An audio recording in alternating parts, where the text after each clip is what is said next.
I'm Mallory. And I'm Laura. We are out here on the beautiful campus of Meridian, checking in with you all to see how things have been going. So Laura, welcome back. Thank you. How have you been? Well, I'm great. I was out because we had a little bit of a scare when it comes to COVID. My husband was exposed to somebody who had tested positive.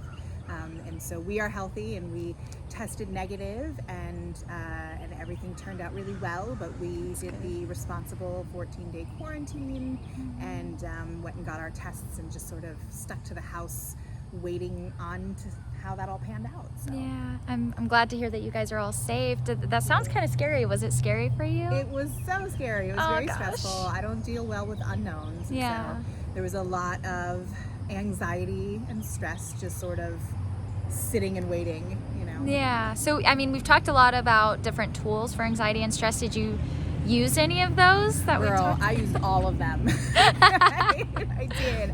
I really did. But and we've talked about this before, I struggle with some of them because everything that I respond to is really like concrete and tangible, and emotions just aren't, concrete and tangible, and so that's always this weird balance that I have. But I was actually really excited to share something with you because in all of my downtime, I was doing like reading and going to webinars and things like that, and I stumbled on a new tool that I learned that really took anxiety and emotional management and put it in like totally my box, where it made it very, very physical, very tangible, and it's probably the thing I have responded to the most out of.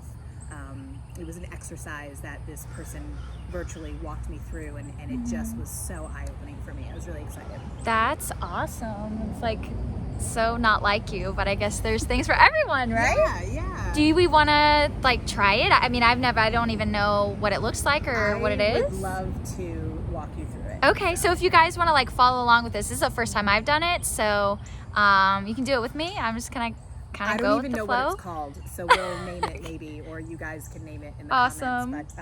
But yes, okay, so here's where it begins. Okay. Now, for the purposes of this exercise of sort of curating it, we will have to replicate the emotion or the anxiety or the fear, but ideally this is something you would use when that emotion or that feeling occurred naturally, right? Okay. So you had some sort of an activating event. You are now feeling all of that anxiety and have that awareness that, I need to get this under control. And so we're searching for tools, right? So I'm going to ask you to close your eyes. Okay. And I want you to think of the last time that you felt that way. Right? So we can conjure up that emotion. So all of that physicality, and that's what we're going to focus on, the physicality of your anxiety and your stress and your fear, right? So that last time you found yourself in that place, what did that feel like, right? So that's the first question, is to sort of start to physically describe physically how you feel. You want me to go ahead and do that? Sure, yeah, if you want to. Yeah, so I feel like I feel it like all in my chest. Okay. I feel like tightness, just like a lot of pressure. Okay. All right. And so that's the second question, is where is it physically located in your body? If you had to point to your stress, fear, or anxiety, where is it physically located in your body? And you mentioned that it was in your chest area. And my stomach too. So where is it traveling to is the next question, right, that you want to ask yourself. Where is it traveling to? So you're going from your chest to your stomach. Is it living in both places, or is it going back and forth? It's going back and forth. I can feel it kind of in my throat too. Okay. All right. And then this is a harder question to answer because we can't measure it, but just give some thought to the following questions. How big is it? So take a look at the physicality of that feeling that's going from your chest and your stomach, and that you feel in your throat, and how large is that area if it were a mass? If you could draw it on a picture of yourself, how big would it be? Would it be solid, or would it be transparent, right? And then what color is it? Right? So imagine what color it is as it's living in your body. And then this is a really weird question that I'm going to ask you, and I do want you to try to answer if you can. Which direction is it spinning or moving? Huh. Which direction?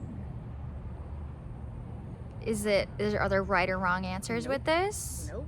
I almost feel like it's just spinning. I'm gonna use my hand and like describe it like this. Okay, so you have that. Okay, so what I want you to do then is visualize, and in case you guys didn't see, she went like this. So she wasn't spinning clockwise or counterclockwise very neatly.